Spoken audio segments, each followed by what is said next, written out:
A 50-Year Journey Come Full Circle. Written by Dr. Matthew A. Johnson. This is Chapter 9. I'm Willi Rose. This is called Hotel California.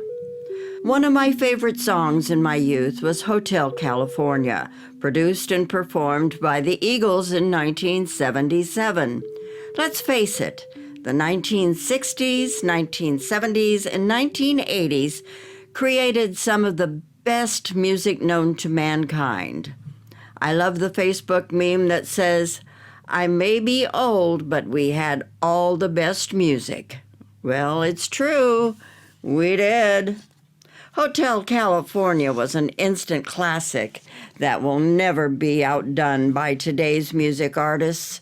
I love the lyrics in the song, especially "Last thing I remember, I was running for the door. I had to find the passage back to the place I was before." "Relax," said the night man. "We are programmed to receive. You can check out any time you like, but you can never leave." Little did I know how true these lyrics would play out in my own life regarding the Bigfoot phenomena. One night during the summer of 2005, I was sitting at home alone in our 5,000 square foot house.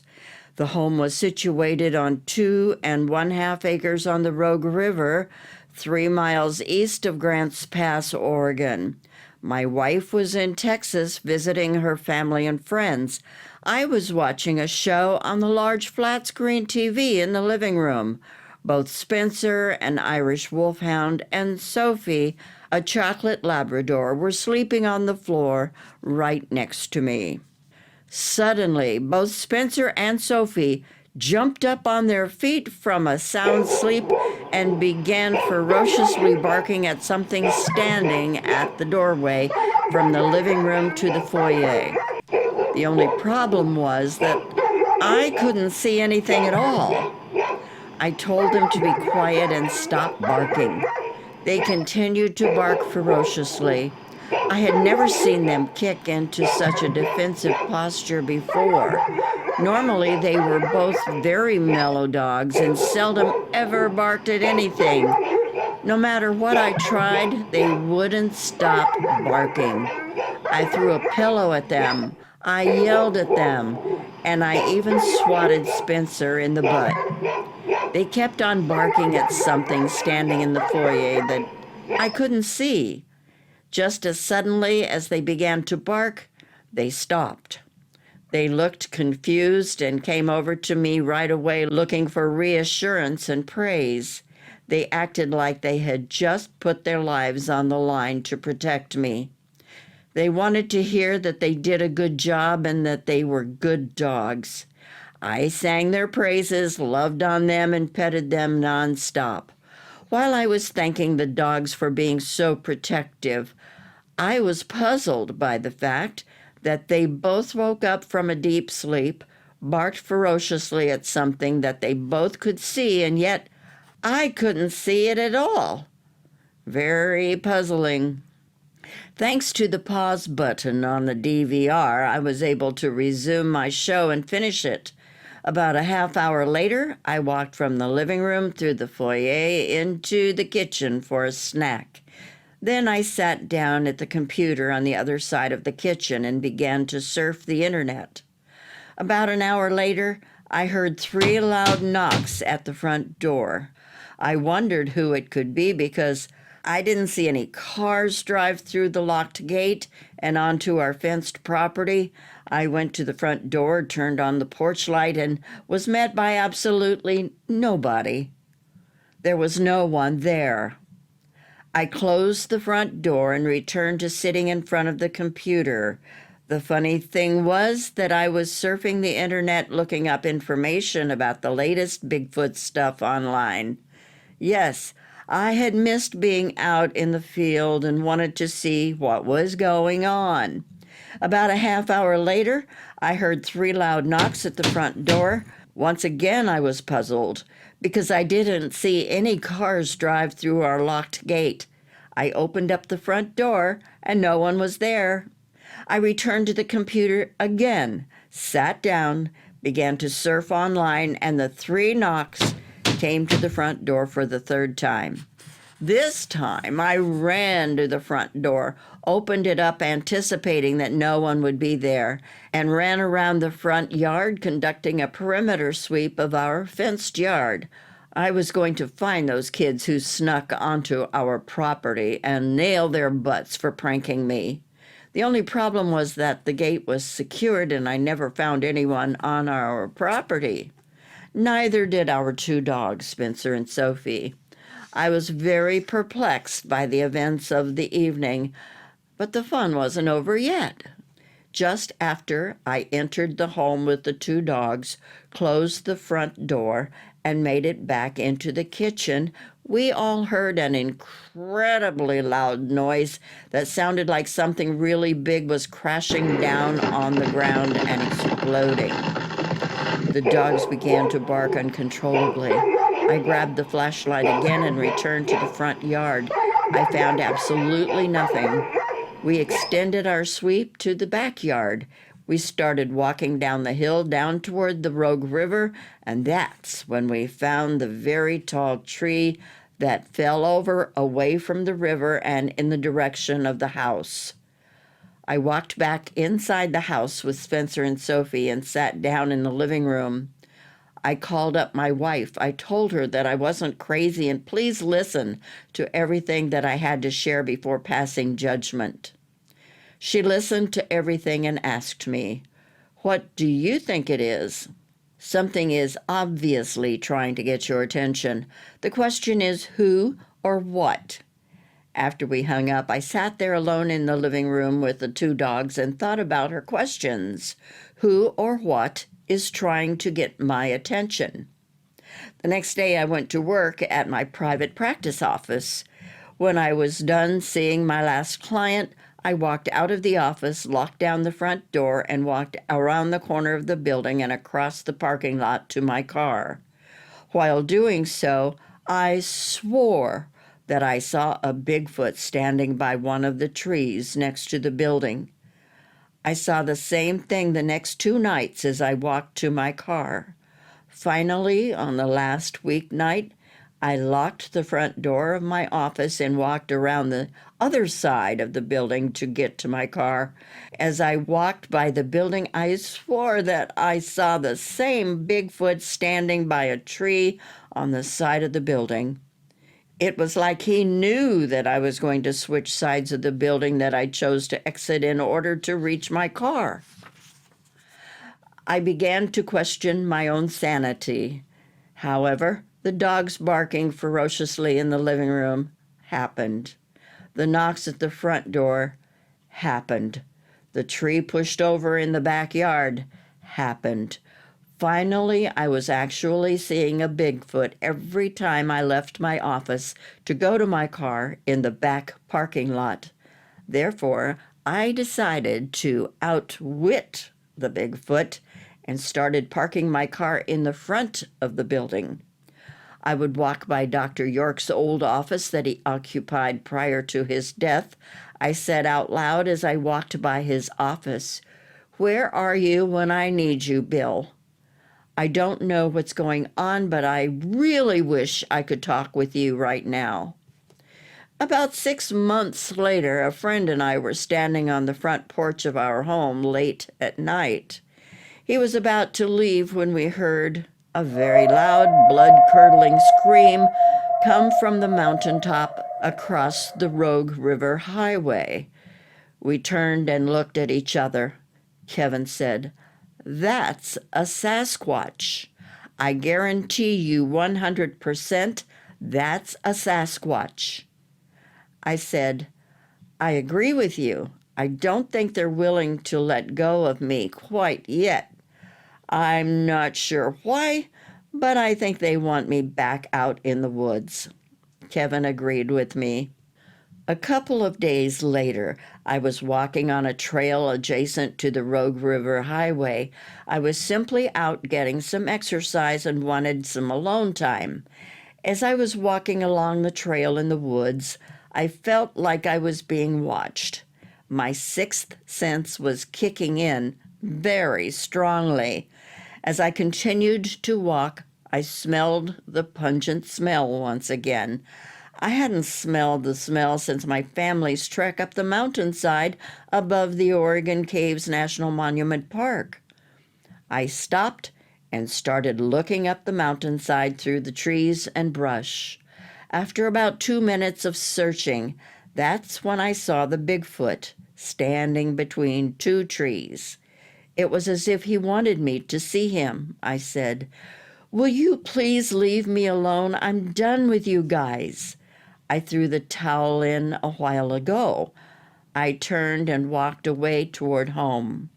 To be honest, I was still missing Dr. York big time. Bill's death left a hole in my heart that I felt could not be mended. I missed him so much. He was a good friend and father figure. To go back out into the woods conducting Bigfoot research would only remind me of the pain of missing his presence, wisdom, humor, and the endless stories that he had to share around the campfire at night. I just couldn't go on without him. Besides, I was making the necessary adjustments to go on with my life without pursuing the Bigfoot phenomena. One day during the summer of 2006, I dropped by the Why Not Market to purchase my Diet Mountain Dew maple bar donut and to shoot the breeze with Jason. His parents owned the store, and he and I became friends over time. When I walked into the store, Jason said, "Matt, I have got to talk with you."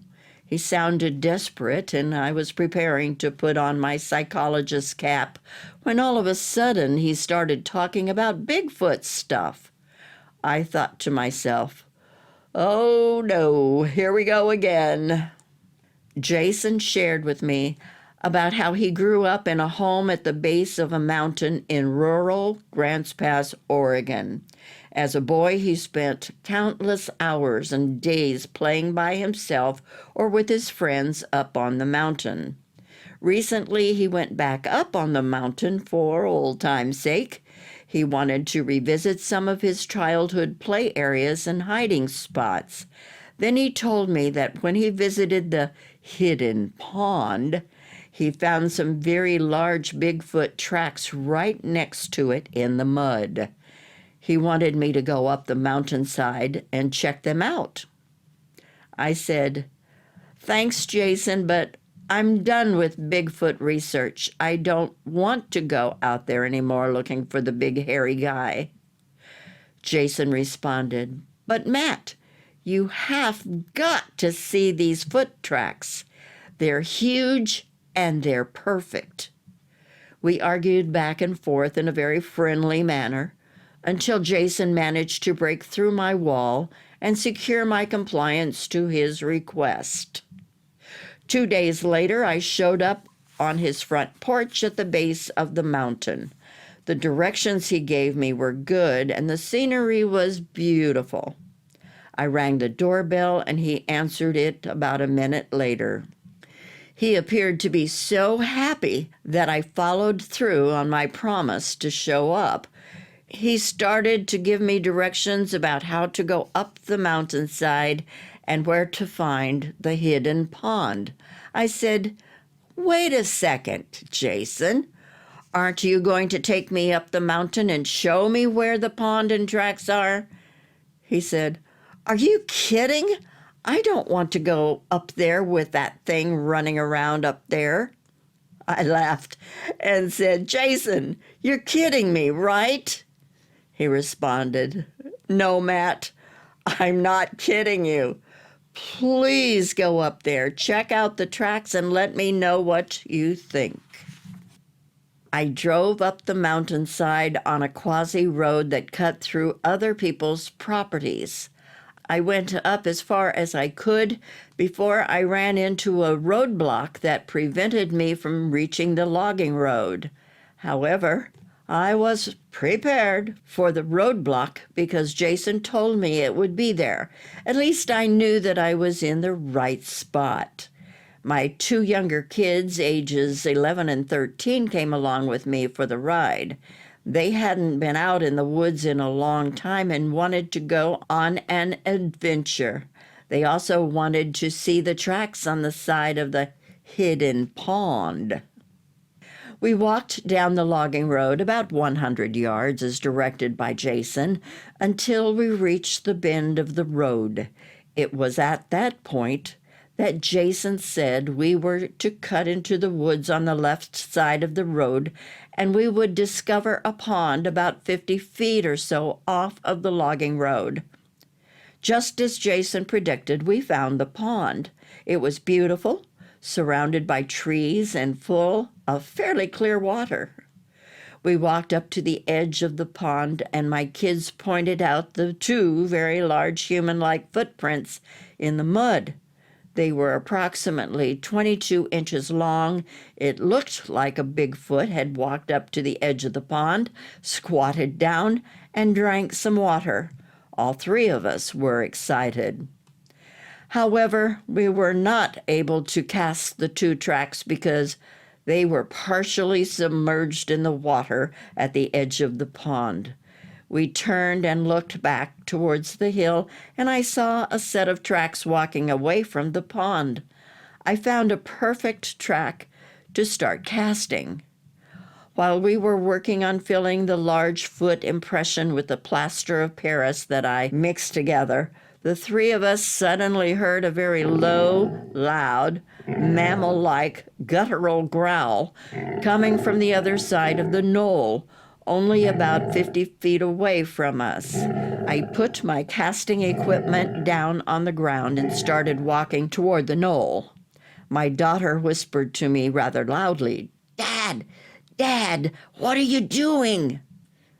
I said, "There's a Bigfoot on the other side of the knoll, and I want to see him." Then she whispered even louder, "Yes, we know. Get back here. What if he kills you? What are we supposed to do?" Well, she had a point, and I couldn't argue with her, so I came back and finished my casting. Then we quickly left the area for the Suburban and drove back down the side of the mountain. I parked my Suburban in Jason's driveway and walked up to the door and rang the bell. He answered the door and asked, "Did you find anything?" I said, "Please come out to my car." He came outside and I opened the back door and showed him the very large foot cast. I said, "Jason, I don't mean to offend you by asking you the following question, but you aren't messing around with me, are you?" He said, "No, Matt, you know me. I would never do that to you. I didn't make those prints. I found those prints, and that's why I wanted you to check them out. Am I going crazy, or are those real Bigfoot tracks?" I said, "Jason, you're not going crazy. They are real Bigfoot tracks. I asked his permission to revisit the area in a couple days, and he granted me access to the area through his property. A couple days later, I returned to the hidden pond all by myself. I found the tracks and began to follow them up the mountainside through the brush and trees. I wasn't walking along a paved path.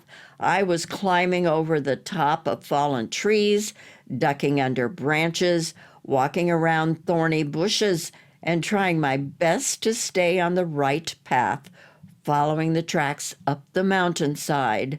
Eventually, I reached the top of the mountain and walked out onto a logging road along the ridgeline. I turned right and walked down the road a couple of miles until I came to a junction. I looked around and memorized all of the geographical features of the area. Then I walked back up the logging road until I reached the area where I stepped off of the road. Rather than going back down the mountainside, I decided to follow the logging road in the opposite direction to see where it led to. A couple of miles later, I reached the dead end of the logging road, which ended up in a cul-de-sac. Since the tracks were headed up in this direction, I thought that this might be the perfect place to establish a new base camp. I was hooked once again. I walked back down the logging road and found the path that I walked on to reach the top of the mountain. I retraced my steps all the way back down to the halfway point up the mountainside. I got into my Suburban and drove it back down to the bottom of the mountains, past Jason's home and back to my house. I couldn't believe that I was climbing back on the saddle again. I was certain that I threw in the towel regarding any further Bigfoot research. If it hadn't been for Jason's relentless insistence, I would never have returned to the research field. The following weekend, I purchased a map of the area from the Bureau of Land Management, the BLM office. I drove around on the logging roads for 2 days straight until I finally found the junction that I had memorized. I was so excited. I now had a new research area, and it was well hidden up in the mountains just outside of Grants Pass, Oregon. The location made it easy to access, which meant more frequent trips to the area. I had also learned my lesson about how come one, come all wasn't the best approach to Bigfoot research. That approach led to the demise of the last research area because friends told friends who told friends who brought more friends to the area. Eventually, people wanting to see a Bigfoot overran the area. I wasn't going to let that happen again in my new area. The Southern Oregon Research Area, otherwise soon to be known as SORA, had been found. That's the end of Chapter 9. Chapter 10 is coming up. It's called Persistence. Bigfoot, a 50-year journey come full circle, is written by Dr. Matthew A. Johnson. I'm Willi Rose.